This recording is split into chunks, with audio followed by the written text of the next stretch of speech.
तो mental math कक्षा 6 का अगला भाग कर लेते हैं और इस सीरीज में हम कर रहे हैं अध्याय 2 पूर्णांक। ठीक है, तो आइए करना शुरू करते, ज़्यादा टाइम वेस्ट न करते हुए।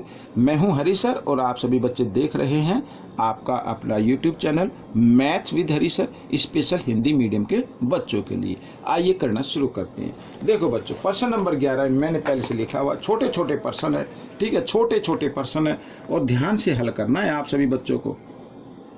देखो, मेरा काम है सिखाने का, लेकिन मेरे वीडियो देखने से आपके नंबर आने वाले नहीं हैं। मैं सच कहता हूँ, आप मेरी वीडियो देखते तो इससे आपके नंबर बिल्कुल नहीं आएंगे। नंबर कब आएंगे? जब वीडियो देखकर आप सभी प्रश्न अपने हाथ से हल करेंगे, अपने हाथ से हल करेंगे, अभ्यास करेंगे, तभी आपके नंबर अच्छे आएंगे। ठीक है, आइए करना शुरू करते हैं। देखो क्या कहता है, 70 गुणा 20 में क्या जोड़ा जाए कि योग ये हो जाए। यानी देखो, है ना, एक अलग तरीके से क्वेश्चन।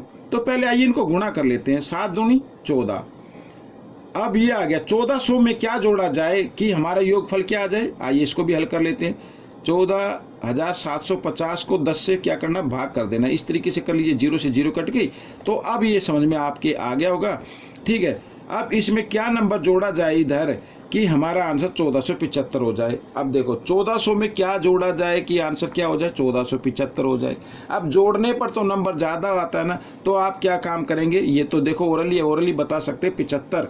तो 75 कैसे आएगा? देखो, 1400 जो योग होता है ना, योग होता है, योग में से पहले नंबर को माइनस कर देना है, घटा देना है, तो आपका आंसर आ जाएगा। ठीक है, इस तरीके से आपको करना है। आइए करते हैं प्रश्न नंबर 12।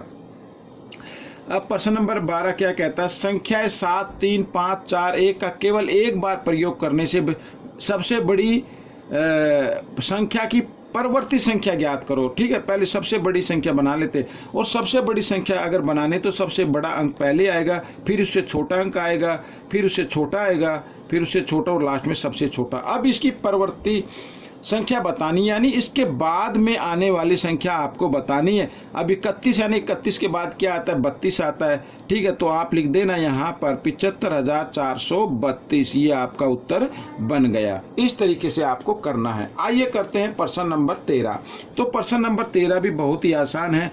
रवि ने दोपहर व रात के भोजन पर रुपये 450 खर्च किए। ठीक है, दोपहर का भोजन लेता है, रात का लेता है, और 450 रुपये खर्च हो जाते हैं। उसे एक सप्ताह के दोपहर व रात के भोजन के लिए कितना धन देना पड़ेगा। ये बहुत ही आसान है। अब आप दोपहर रात का ये चक्कर छोड़ दीजिए। अब आप सिर्फ ये इतना जानिए कि एक दिन पर भोजन पर खर्च कितना होता है, 450 होता है। तो यहाँ पर मैं लिख लेता हूँ छोटा सा, एक दिन पर भोजन पर खर्च। ठीक है, भोजन पर खर्च तो कितना होता है बच्चों, 450 रुपये। ठीक है, ये होता है।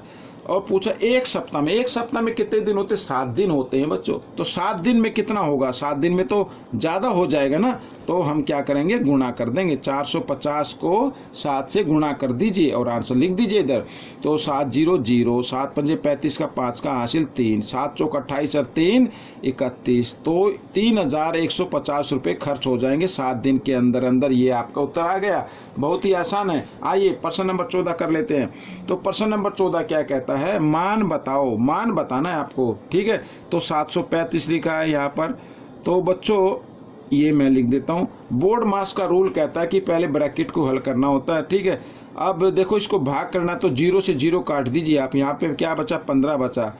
अब 735 से 15 जमा कर दीजिए तो 750 आ जाएगा। आ गया आंसर आपका।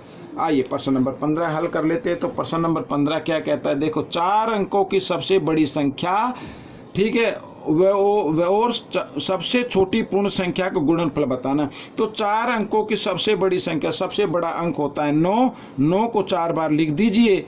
ठीक है, 4 अंकों की सबसे बड़ी संख्या हो गई। और सबसे छोटी पूर्ण संख्या, और सबसे छोटी पूर्ण संख्या होती है बच्चों 0।